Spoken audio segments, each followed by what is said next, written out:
This is not quite a normal morning. I'm not normally up here preaching. Usually that's our Pastor Elle. She's gone this week and next week, so I'm filling in. My name is Nichole. I'm on the board of directors here at Refuge. Next week, Kristen will be preaching. She's an elder, and we're finishing up the Women in Joshua and Judges series that Elle has been going through. So today I get to preach about Deborah. I'm very excited because this was always one of my favorite stories in the Bible growing up. So let's get into it. I'm guessing most of us know at least a little bit about Deborah. She was a judge, the only female judge mentioned in the book of Judges. It's possible there were others, but she's the only one that's written about. The book of Judges takes place before the monarchic period in Israel, so before there was a king. It was an actual kingdom. This was a time when they were a group of separate tribes before they'd split into the northern kingdom of Israel and the southern kingdom of Judah. And the book of Judges depicts a cycle where over and over again the people stop following God and turn away from him, and they're conquered by neighboring people. Then God puts a judge in place to save them. They free themselves. Everything is great for several years until the judge dies, and then the cycle starts all over again. And judges at this time were not judges in the sense that we would think of them in our culture today. In this text, in this time, God was positioned as the sort of king and military leader of Israel, and the judges were considered his agents, sort of like a viceroy. They were leaders put in place to resolve disputes and also to be a leader and military leader of the people. Deborah was all of these things, and she was also named as a prophet. So today we're going to read her story, and today I am using Dr. Wilda Gaffney's translation from her book, Daughters of Miriam, Women Prophets in Ancient Israel. If you're on our Slack, I posted it in there, or you can also follow along in whatever version you prefer. The story is found in Judges 4 through 16, or you can also just listen to me read it. Deborah, a woman, a female prophet, a fiery woman, she was judging Israel at that time. She used to sit under the palm of Deborah between Ramah and Bethel in the hill country of Ephraim, and the Israelites came up to her for judgment. She sent and called for Barak, son of Abinoam, from Kadesh in Naphtali, and said to him, "Did not Yahweh, the God of Israel, command you? Go, march on Mount Tabor, and take 10,000 men from the tribe of Naphtali and the tribe of Zebulun. I will march towards you to draw to you by the Wadi Kishon, Sisera, the commander of Yavin's army, with his chariots and his troops, and I will give him into your hand." Then Barak said to her, "If you will go with me, then I will go. But if you will not go with me, I will not go." And she said, "I will surely go with you. However, there will be no glory for you on the path you are taking, for Yahweh will sell Sisera into the hand of a woman." Then Deborah got up and went with Barak to Kadesh. Barak summoned Zebulun and Naphtali to Kadesh, and 10,000 men went up with him. And Deborah went up with him. Now Heber, the Kenite, had separated from the other Kenites, the descendants of Hobab, the father-in-law of Moses, and had encamped as far away as the oak in Zananim, which is near Kadesh. Sisera was told that Barak, son of Abinoam, had gone up to Mount Tabor. Then Sisera summoned all his chariots, 900 chariots of iron, and all the people who were with him, from Harosheth Hagoim to the Wadi Kishon. Then Deborah said to Barak, "Get up, for this is the day on which Yahweh has given Sisera into your hand.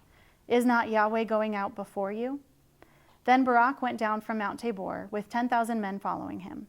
And Yahweh threw Sisera and all his chariots and all his army into a panic before the sword, before Barak. Sisera dismounted from his chariot seat and fled on foot, and Barak chased after the chariots and the army to Harosheth Hagoim. So the entire army of Sisera fell by the sword, not a single one remained. So after this passage is the portion I believe Elle preached on last week, the story of Jael and what she did with her tent peg.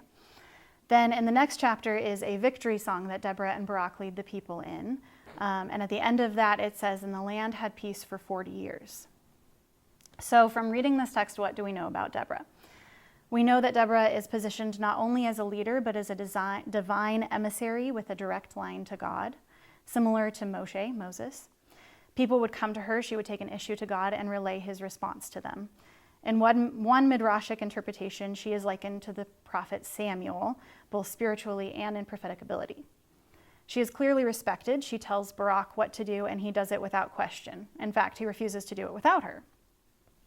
Now, if you, like me, were raised in a more conservative Christian upbringing, you might have had this framed in a very specific way. Something along the lines of Barak was a coward for not wanting to go without Deborah, or Jael getting the glory for killing Sisera was his punishment for not being manly enough or courageous enough. The relationship between Deborah and Barak may have been depicted as a power struggle. While none of this is actually in the text, this is also not really a new interpretation.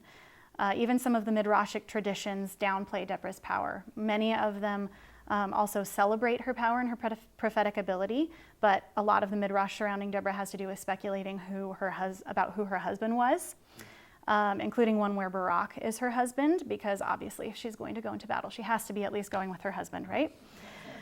And one Midrashic account has her losing her prophetic ability because of her pride.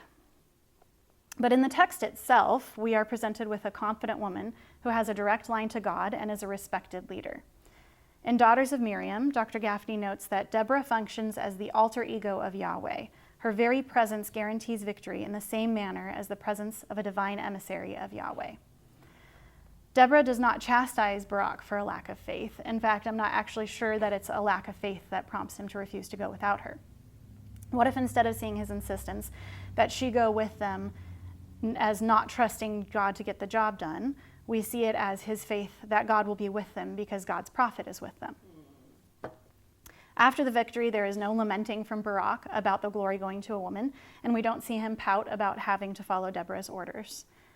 The two of them together lead the people in the victory song, which to me indicates cooperation rather than a power struggle.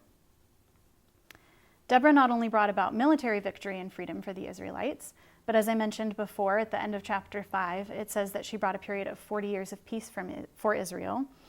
And Dr. Will Gaffney also asserts that she addressed economic injustice and brought about a period of more equitable distribution of resources.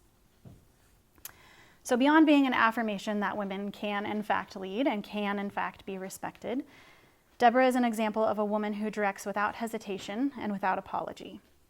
If you are a woman in our culture, particularly a woman who was raised in or has been exposed to conservative Christian spaces, you've probably internalized the message that you are too much, too loud, too many opinions, too emotional, too eager, too needy, too ambitious. Deborah gives us an example of a fiery woman, a woman who is leading confidently, who is giving directions without apology, who is sought out by everyone, including all of the men around her, for advice and instruction from God. Deborah doesn't qualify her instructions or try to soften them to make them more palatable. She willingly joins the battle. She brings her full self, all of her gifts, to be used, even if they go against the cultural norms or make people feel uncomfortable. For anyone who has gotten the message that they are too much and felt the need to make themselves smaller or less, I want to read this quote from Sarah Bessey from her book, Jesus Feminist. Rest in your God-breathed worth. Stop holding your breath, hiding your gifts, ducking your head, dulling your roar, distracting your soul, stilling your hands, quieting your voice, and satiating your hunger with the lesser things of this world. Stop waiting for someone else to say that you count, that you matter, that you have worth, that you have a voice, a place, that you are called. Don't you know, darling, the one who knit you together in your mother's womb is the one singing these words over you. You are chosen. Since today is Mother's Day, I wanted to end with discussing a part of the poem that's Deborah's song.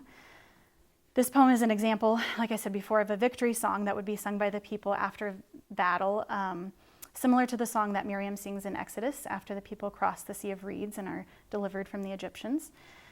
Deborah's song likely predates the rest of the passage in Judges, and is actually one of the oldest texts in the Bible, likely dating to the 12th century BCE. And towards the beginning of this poem, it's found in Judges chapter 5, towards the beginning of this poem, she says that she arose as a mother in Israel. And since no children of Deborah are mentioned in either the story or the poem, it's likely that this was a metaphor. Wilda Gaffney says, Deborah's portrayal as a warrior for God is complemented by her depiction as a mother in Israel in Judges 5:7. These are not oppositional characterizations. As a mother, Deborah provided military and political security for all of her children. I think similarly, while God can be a rescuer and a warrior for us, God can also be a mother. Throughout the Bible are many examples of using the language of a mother or mothering to describe God. God is described as a mother bear, a mother eagle, the God who gave you birth, a mother comforting her child, a mother nursing her child, a mother hen gathering her chicks under her wings, and more. I'm sure most or all of us are familiar with the language of God as our Father, and I think that can be a really beautiful and helpful metaphor too. And I do want to be clear that I think that we can be mothered by people of any gender, including people who are not our parents. But today I'd like to invite us to consider how God mothers us too. How God can be a force that is nurturing and compassionate, a force that is life-giving, that wants what's best for us, what's actually best for us, not just what might make us feel better in the moment. How, like Deborah, God can provide us comfort and security as well as rescuing and fighting for us. So in a moment, we're going to sing one more song, and then we'll have discussion if you'd like to stick around for that. And I'd like to end with this Mother's Day blessing by Kate Bowler. Bless all the moms, those who have carried us in their bodies and in their hearts and in their minds, and all those who have mothered us in some form or fashion. The ones who answer our calls no matter the time of day or absurd the request. Those who remind us that we are loved, loved, loved, no matter what. We thank them and honor them all. Those we can hug today, and those who are now gone, and those now distant from us. And bless all those too for whom mothering is complicated, difficult, heartbreaking, or incomplete. Do what only you can do, God. Bless and heal, restore, rebuild. Pour love over everything these hearts have touched. Amen.